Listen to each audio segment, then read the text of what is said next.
Magpapadala ang Nueva Ecija Taekwondo Team ng mga kinatawan ng Pilipinas para sa gaganaping Kim Un-yong Cup International Open Taekwondo Championships sa Seoul, Korea sa darating na July 25 hanggang July 28, 2026. Kaya bilang patuloy na suporta ng pamahalaang panlalawigan ng Nueva Ecija sa mga atletang Novo Ecijano, nagkaloob ang Kapitolyo ng tulong pinansyal sa ilalim ng pamumuno ni na Governor Aurelio Oy Umali at Vice Governor Hill Raymond Lemon Umali.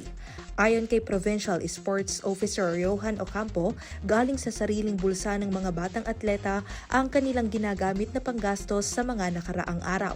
Kaya naman sinabi niya na malaking kabawasan sa gastusin ng mga magulang ang ibinigay na suporta ng Kapitolyo. Ito kasi, ang gumagasta dito sa mga to, galing sa sarili nilang bulsa. Ngayon, yung napakalaking bagay yung mga ibibigay ng provincial government kasi makakabawas sa gastos.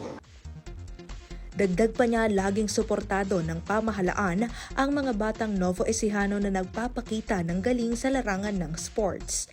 Very supportive sila Gov. Oy, sila Vice Gov, Doc Anthony, sila Ma'am Cherry. Very supportive sila. No?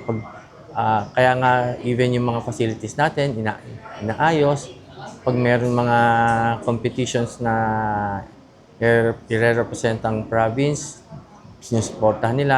Sa kasalukuyan, may kabuuang 21 na atleta ang nakatakdang lumahok at magrepresenta sa probinsya para sa international competition na ito.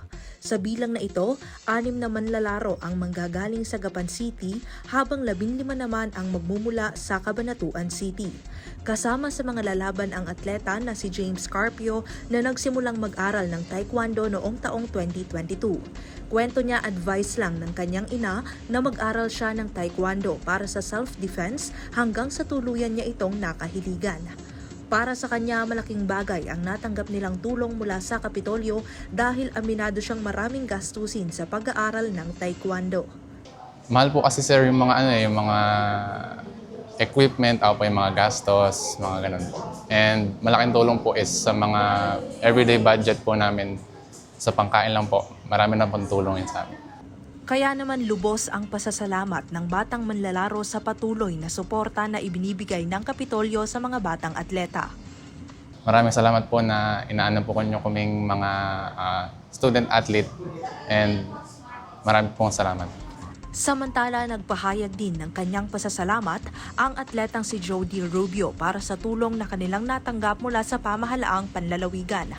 Ipinaliwanag niya na talagang iba ang gastusin kapag international competition ang sasalihan, kaya mabigat ito kung walang tulong na darating.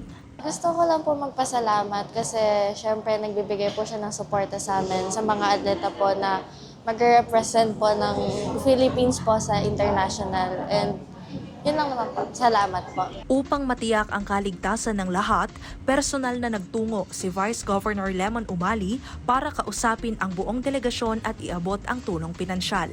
Pinaalalahanan niya ang mga atleta at mga coaches na mag-ingat sa biyahe upang ligtas na makarating sa kompetisyon at makabalik sa bansa.